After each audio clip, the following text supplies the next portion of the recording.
또 여호수아가 아침에 일찍이 일어나서 그와 모든 이스라엘 자손들과 더불어 시딤에서 떠나 요단에 이르러 건너가기 전에 거기서 유숙하니라. 사흘 후에 관리들이 진중으로 두루다니며 백성에게 명령하여 이르되, 너희는 레위 사람 제사장들이 너희 하나님 여호와의 언약궤 매는 것을 보거든 너희가 있는 곳을 떠나 그 뒤를 따르라.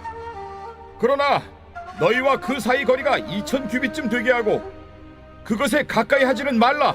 그리하면 너희가 행할 길을 알리니 너희가 이전에 이 길을 지나보지 못하였음이니라. 여호수아가 또 백성에게 이르되, 너희는 자신을 성결하게 하라.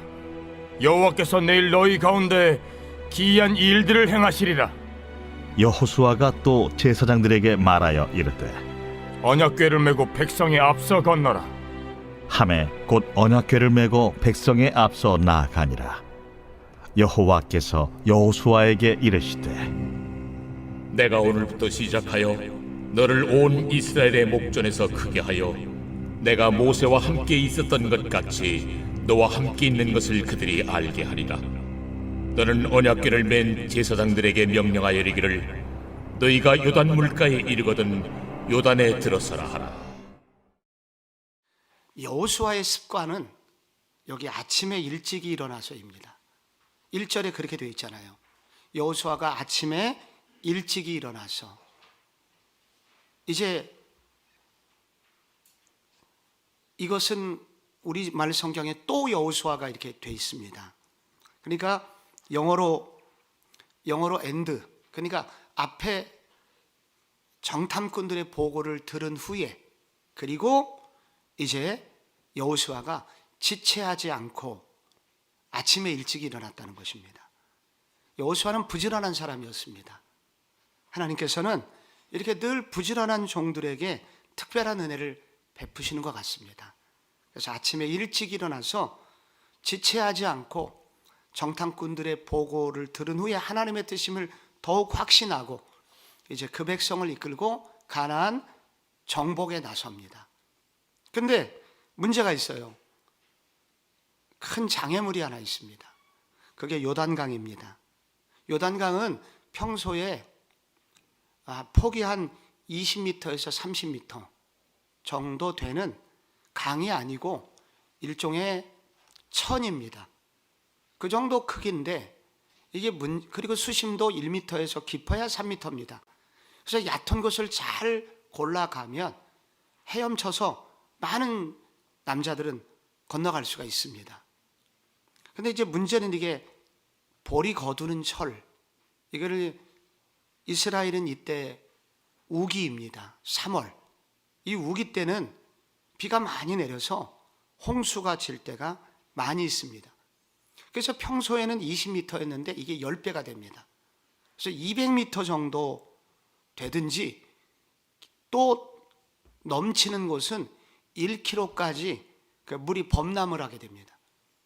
그 정도로 이스라엘은 이렇게 그 편차가, 이게 좁은 계곡이기 때문에 편차가 이렇게 많습니다. 위에서 물이 쏟아져서 이렇게 이제 계속 쌓이기 때문에 그 물의 양이 어마어마해서 저 북쪽에 이제 갈릴리로부터 시작된 그 물이 여기 지금 요단강 여리고 건너편쯤 오게 되면은 이게 200m에서 1km 정도 긴 이렇게 강을 이루게 됩니다. 거의 한강이 되는 거예요, 갑자기. 300만 명이 어떻게 건너겠습니까? 그래서 이 요단강은 건너기가 어려운 그런 강입니다. 어떻게 건너갈 수 있나? 저는 오늘 새벽에 길게 말씀드릴 수 없어서 오늘 새벽에 일부를 말씀드리고, 가능하면 주께서 허락하시면 또 주일날 이 중요한 본문을, 이 3장에 들어있는 주님의 은혜를 좀 계속 며칠간 좀 나누려고 합니다. 이때 이것을 건너가는 방법을 하나님께서 알려주셨습니다. 어떻게 건너갈 수 있느냐? 여기 잘 보시면은 먼저 3절에 첫 번째 주님의 음성이 들립니다. 백성에게 명령하여 이르되 너희는 레위 제사장들이 너희 하나님 여호와의 언약궤 매는 것을 보거든 너희가 있는 곳을 떠나 그 뒤를 따르라. 여기 레위 제사장들에게 언약궤를 메라고 그렇게 말씀하셨습니다. 근데 여기 이 레위 제사장이 누구냐? 여러분이 구약의 야곱의 12아들 중에 레위 지파를 특별히 구별하셨지 않습니까? 민수기 3장에 보면은 이런 말씀이 있습니다. 그 레위 지파가 누구냐면 내가 이스라엘 자손 중에서 레위인을 택하여 이스라엘 자손 중에 태를 열어 태어난 모든 자를 대신하게 하였은즉 레위는 내 것이라. 처음 태어난 자는 다 내 것임을 내가 애굽 땅에서 그 처음 난 자를 다 죽이던 날에 이스라엘의 처음 태어난 자는 사람이나 짐승을 다 거룩하게 구별하였음이니 그들은 내 것이 될 것임이니라. 나는 여호와니라. 그 12지파 중에 하나님은 레위인을 따로 구별하셨습니다. 그래서 그들에게는 세상 소위 일을 시키지 마라. 오직 예배하는 일, 하나님께서 예배하고 기도하고 그 하는 일에 특별히 구별시켜라. 그런데 레위 지파가 그렇게 구별이 되어서 그들은 나중에 땅을 분배해 주질 않습니다.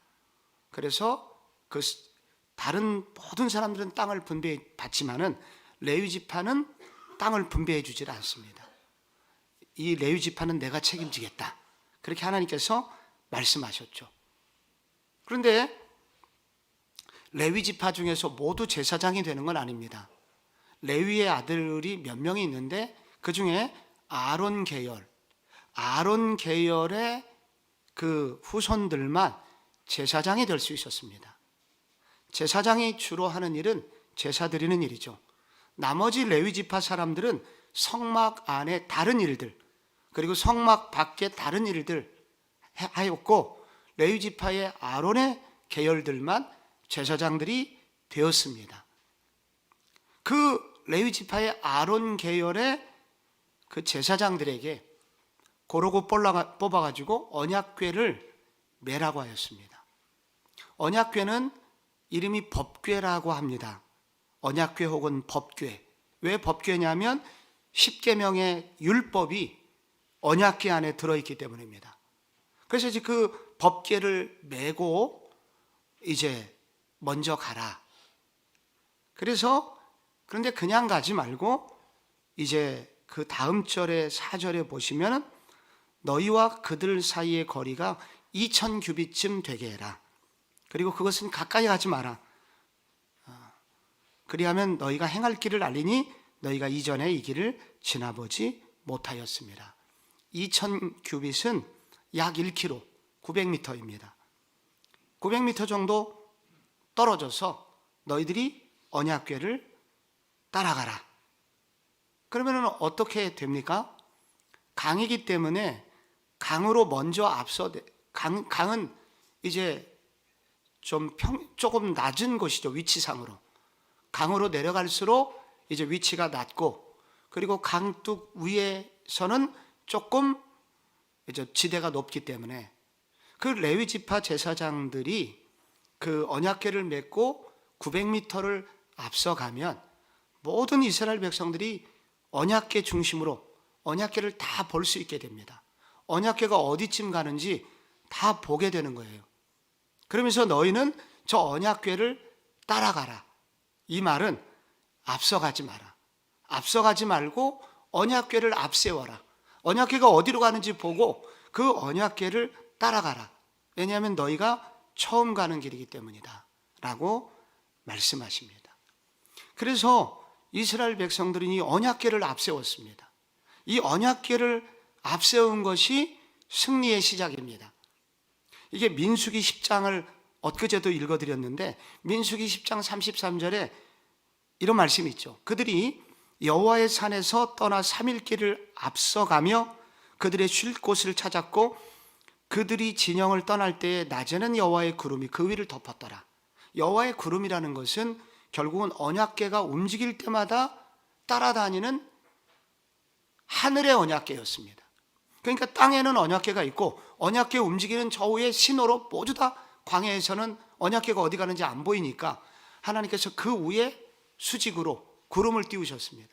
그래서 광야길을 갈 때는 구름을 보고 언약궤가 저기 가는구나 봤고, 이제 지금은 구름은 안 떴어요. 그래서 언약궤가 내려가는 것을 눈으로 보게 됩니다. 아, 언약궤가 저기 가는구나. 그래서 언약궤를 앞서가지 말고 언약궤를 뒤따라가도록 그렇게 하였습니다. 그래서 모든 백성이 그 언약궤를 따라갔다는 거죠. 여러분, 여기에 이 넘어갈 수 없었던 요단강을 넘어가게 된 이 첫 번째 이유가 나오는 것입니다. 그것이 언약궤를 앞세웠다는 것입니다. 언약궤는 제사 드릴 때 성막에서 제사를 드리면 이제 마당에서 이렇게 각을 떠가지고 제사를 드리고, 그리고 성소에 들어가서 기도를 시작하고, 그 기도를 지나가는 마지막 지성소에 들어갈 때 언약궤가 있죠. 그래서 이 언약궤가 늘 상징하는 게 몇 가지가 있습니다. 그 중에 하나가 바로 예배입니다. 예배. 이 언약궤가 바로 하나님을 만나는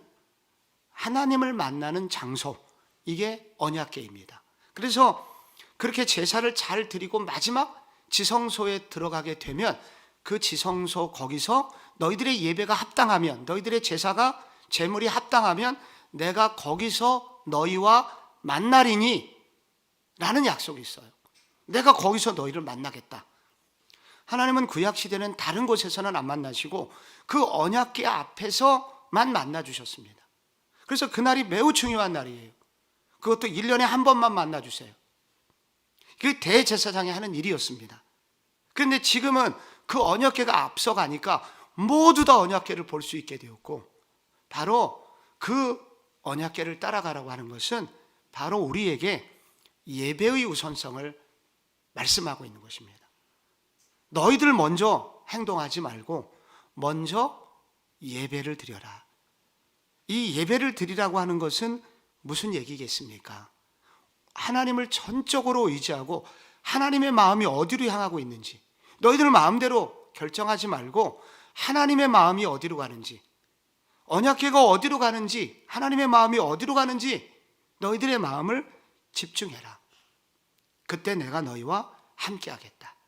이 전쟁은 인간의 능력으로 이길 수 있는 전쟁이 아니라, 요단강은 내 이름으로 건널 수 있는 것이 아니기 때문에 너희들이 나에게 집중할 때, 오직 내 힘을 의지하고 이렇게 하나님의 통치를 받으려고 너희들의 마음을 집중할 때 내가 너희들을 인도할 것이다. 안전하게 인도할 것이다. 제사를 드리기 전에 구약시대에 하나님께서 계속 제사장들에게 요구하고, 그리고 백성들에게 요구하셨던 것은 성결입니다. 하나님이 임재하시려면, 그 예배 가운데 하나님이 임재하시려면 제물이 합당해야 됩니다. 제사장이 거룩해야 됩니다. 안 그러면 그 제사는 헛것이 됩니다. 그래서 5절에 너희는 자신을 성결하게 해라. 여호와께서 내일 너희 가운데 기이한 일을 행하시리라 하면서 너희들이 할 것은 회개하고 정결하게 해서 하나님의 임하심을 소원해라. 그래서 성결에 관해서 출애굽기 19장은 하나님이 두 가지를 요구하셨습니다. 옷을 빨아라, 여인을 가까이 하지 마라, 그리고 하나님의 말씀을 생각하면서 이제 기다려라.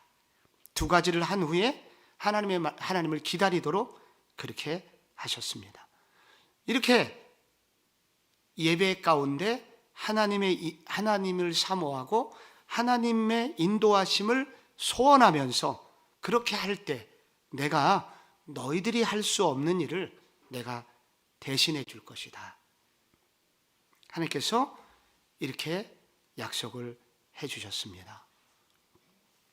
저는 제가 직접 또 들었기 때문에 이분 얘기를 종종 했습니다. 유태영 박사 얘기를 몇 번 했었는데, 이분이 전북 임실에서 초가집에서 태어났습니다. 8남매였기 때문에, 그리고 너무 가난해가지고 초등학교를 졸업한 후에 머슴을 살았는데 긴 이야기 이분이 나중에 어떻게 됐는지는 다 아시듯이 이분이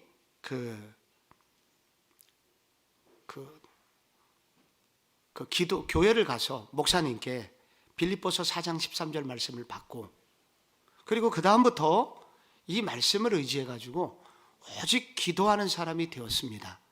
그래서 이제 서울에 야간대학을 다니게 되고 그리고 야간대학을 졸업한 다음에 이분이 편지를 써가지고 갑자기 덴마크 국왕에게 편지를 보내게 되고 그래서 결국은 유학을 가게 되죠. 그리고 나서 이분이 유학 후에 건대에서 교수가 되고 이제 부총장까지 하신 분입니다.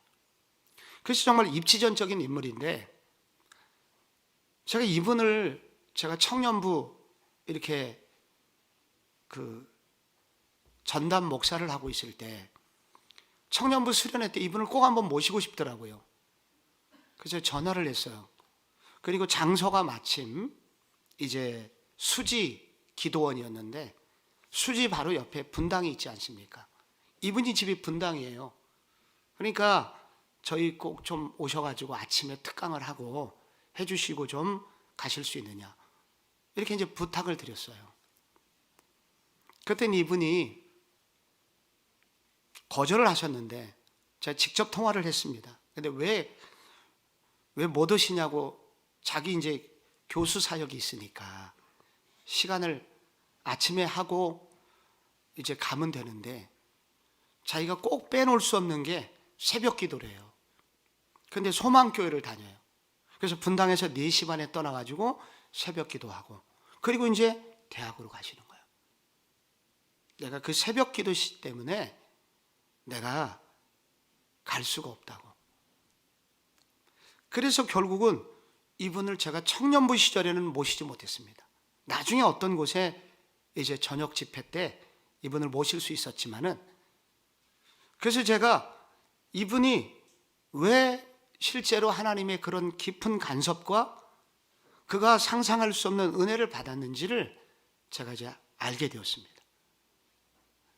우리가 이렇게 하나님을 전심으로 찾고 오직 하나님 앞에 집중하는 삶을 살고자 할 때 그가 예배 드리면서 하나님을 높이고자 하고 하나님을 더 깊이 의지하고자 할 때 하나님이 어떻게 일하시는지를 제가 깊이 그때 그분의 특강은 못 들었지만 청년들이 그 소식을 전해 주어가지고 우리 청년들이 그 당시 저와 함께 하고 있던 청년들이 방향을 잡았던 적이 있습니다. 저희들이 오늘 이런 말 있잖아요. 그 CCC 동아리 가면은 항상 붙어 있는 게 있습니다. 아마 빌 브라이트 박사가 그거를 처음 써가지고 붙어 있는 게 있죠. When you work, you work. When you pray, God works. 당신이 일하면 당신이 일하는 걸로 끝나지만 당신이 기도하면 하나님께서 일하십니다. 그래서 우리의 관심이 어디가 있어야 되냐? 언약궤를 바라보는 신앙이 되어야 된다. 우리의 중심이 뒤따라가야지 언약궤를. 내가 먼저 막 달려가 갖고 나 따라오십시오. 그러지 마라. 언약궤를 앞세우는 신앙이 되라. 하나님 어디로 가십니까? 주님의 마음은 어디 계십니까? 주님의 그 법궤니까 주님의 말씀은 저한테 무엇을 지시하십니까? 이렇게 주님께 먼저 물어봐라. 그리고 주님 어떻게 하면 좋겠습니까? 이렇게 물어봐라. 그리고 이 일을 좀 생각하는데 주님 제 힘으로는 안 되겠습니다. 기도보다 성령보다 앞서지 마라. 당신이 일하면 당신이 일하게 되지만 당신이 기도하면 하나님이 일하신다. 그래서 이 예배 가운데 임하시는 하나님에 대한 마음을 저희들이 알게 됩니다.